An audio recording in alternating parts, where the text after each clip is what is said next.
muy sencillas. La primera era las fuentes, que básicamente pues tres, y otra que no implementé, pero por tanto que me pongan las tres no hay problema.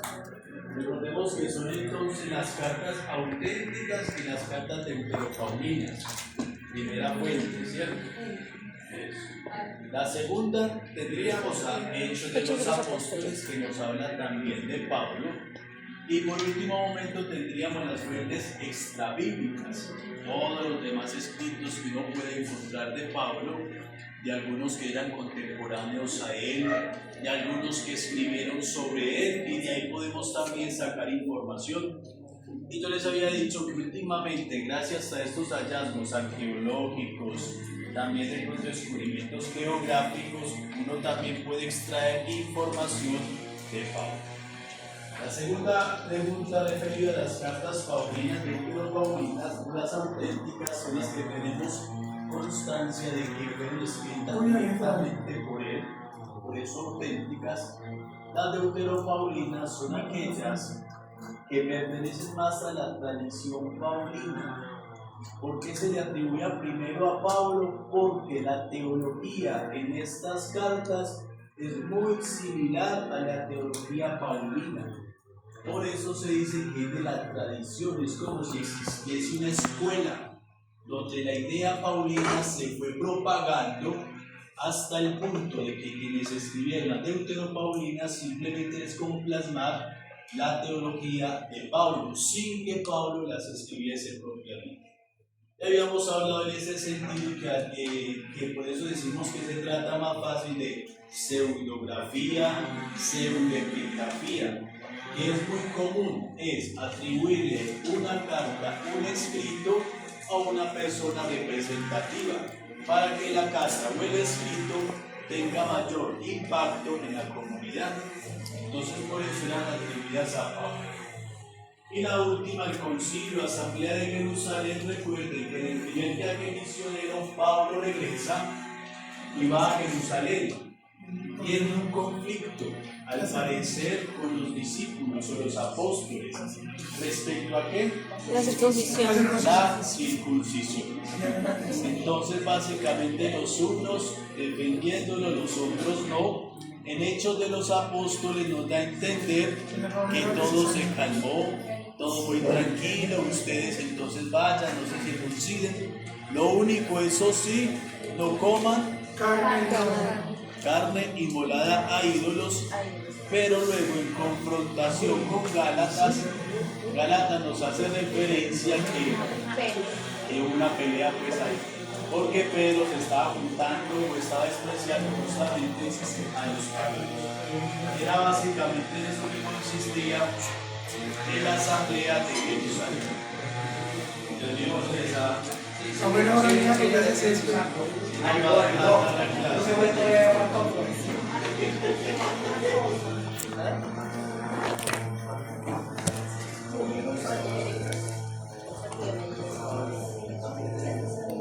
Habíamos visto ya el primer viaje misionero que partía básicamente de Antioquía. Hay dos Antioquías, habíamos visto, de Antioquía de Siria. Antioquía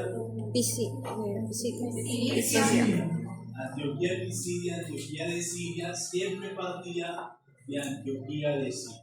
Les había dado los textos, me pusieron una tarea, no recuerdo bien, simplemente es que por mapa en mano, léanse lo que narra Hechos, digamos todo el viaje, y vayan ubicando los lugares en el mapa que ustedes tengan. Porque recordemos que de este itinerario misionero no tenemos constancia en las cartas de Pablo. Pablo no nos menciona lugares específicos.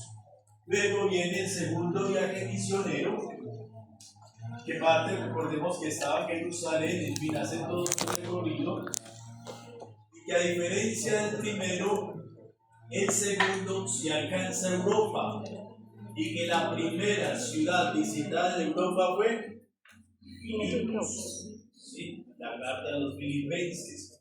No que fue escrito primeramente, no, sino que fue la primera ciudad que visitó.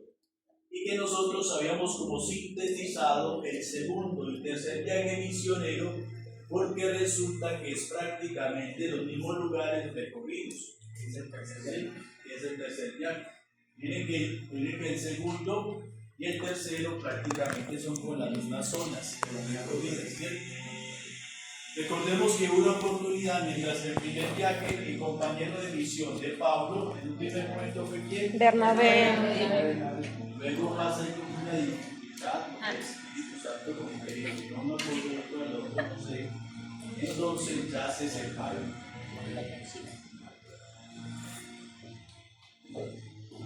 Habíamos visto pues que Éfeso había tenido muy buena acogida y ya habíamos hablado un poco para finalizar la clase pasada cómo Pablo realizaba sus misiones o de quién obtenía ayuda. Ya habíamos visto que generalmente se tenían como las pequeñas comunidades domésticas o en latín las domus ecclesiae. Porque al parecer entonces Pablo evangelizaba en la casa que daba un presbítero, a veces le llamaban así, que recordemos que no es en el sentido que lo entendemos nosotros, sino es como un guía, un líder dentro de la casa, y si se convertía él, se convertía toda la familia. Básicamente Pablo como que supervisaba las diferentes comunidades también a través de estas guías. También habíamos visto que recibía la ayuda, sobre todo de muchas mujeres. ¿Sí? Ya habíamos visto también algunos textos bíblicos, y ahí que Pablo no tiene razón de que se le trate propiamente como de misógino, ni nada por el estilo, al contrario, se dejaba ayudar ciertamente de muchas mujeres. Entonces estaba ese modelo jerarquizado, por decirlo así, de estas casas o estas domus ecclesiae. Y vamos con nuestro cuarto viaje misionero. Ese cuarto viaje misionero, algunos dicen, ¿lo llamamos misionero o no misionero? Porque primero, al parecer, acá en Roma, este viaje termina en Roma, viaje a Roma, como que en Roma ya estaba el mensaje cristiano.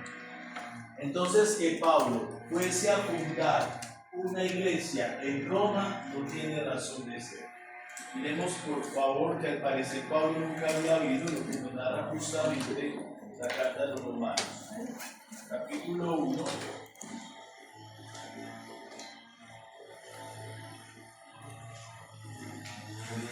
Veamos por favor capítulo 1, 8, 11.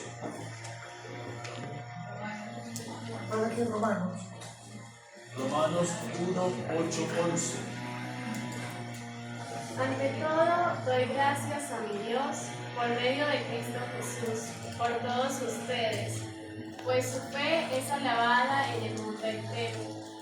Dios sabe que los recuerdo constantemente en mis oraciones, mientras le rindo ese culto espiritual que es trabajar por la buena nueva de su Hijo.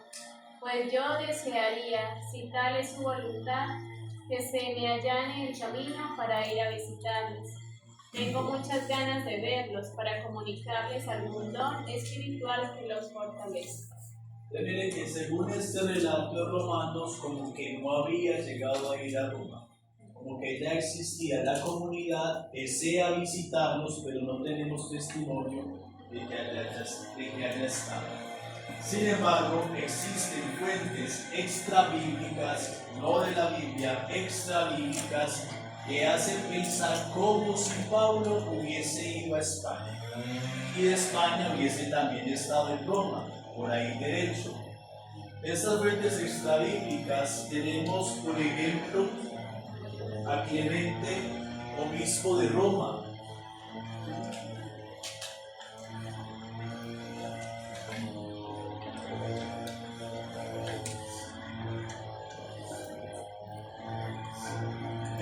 En una de sus cartas, Clemente, obispo de Roma, llega a afirmar el martirio de Pablo en Roma en el siglo I aproximadamente.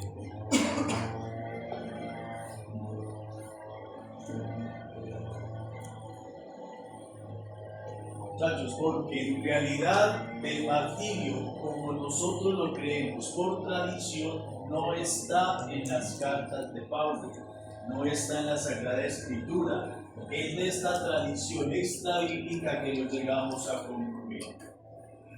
También hay otro texto que se denomina el canon Muratori.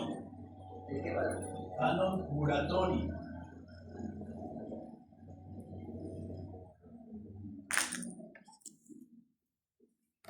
Que data aproximadamente finales del siglo II.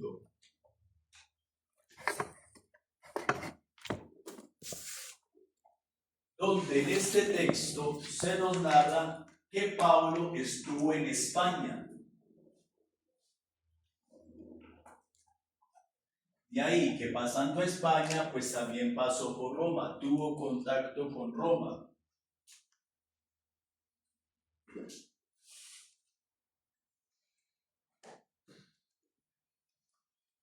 Y ya Eusebio de Cesarea,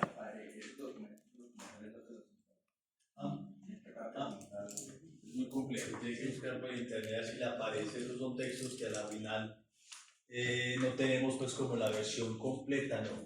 Eso ya tiene que ser con estudio muy especializado. Pero que uno va en internet que los descargue. Es difícil, una biblioteca muy especializada, estudios muy avanzados. O averiguándolo pues en diferentes librerías. Lo que pasa es que uno para estas informacioncitas pues uno invertiría digamos un dineral. Sí, información así. Y ya estaría Eusebio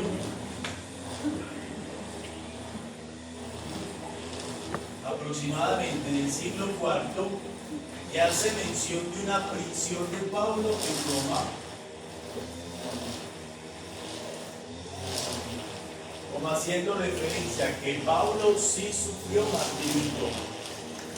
Habla de la prisión. Ese Eusebio Cesarea.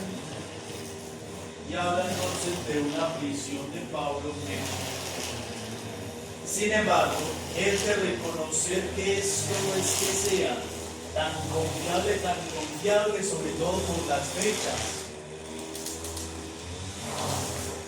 Son fechas muy posteriores, información ya muy avanzada, es decir, puede ser información retocada, reelaborada, entonces no tenemos ciencia cierta, así literalmente que haya sido. De todas maneras, sí pesa mucho la tradición.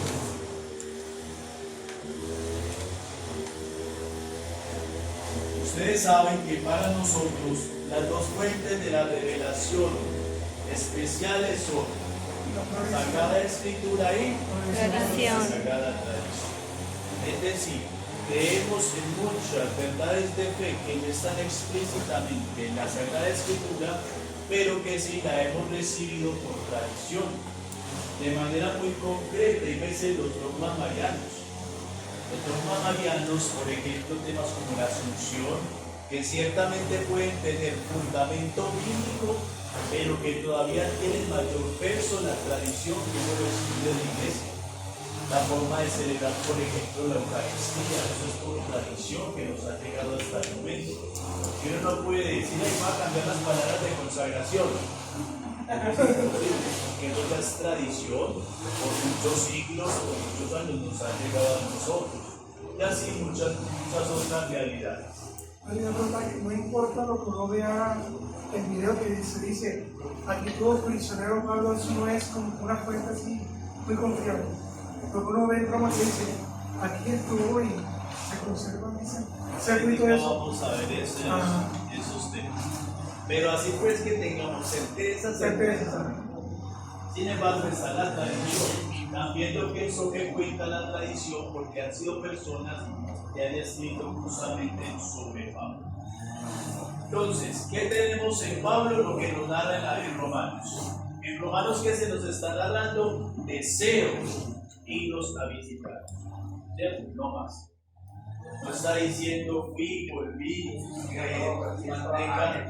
mantengan siempre mi testimonio, yo qué sé, no, como lo hace justamente con otras cartas. Y de la fuente extrabíblica tenemos ciertamente eso. Hay que reconocer entonces que en la tradición sí sabemos, tampoco se nos narra de Pedro, pero por la tradición sabemos que tanto Pedro como Pablo mueren.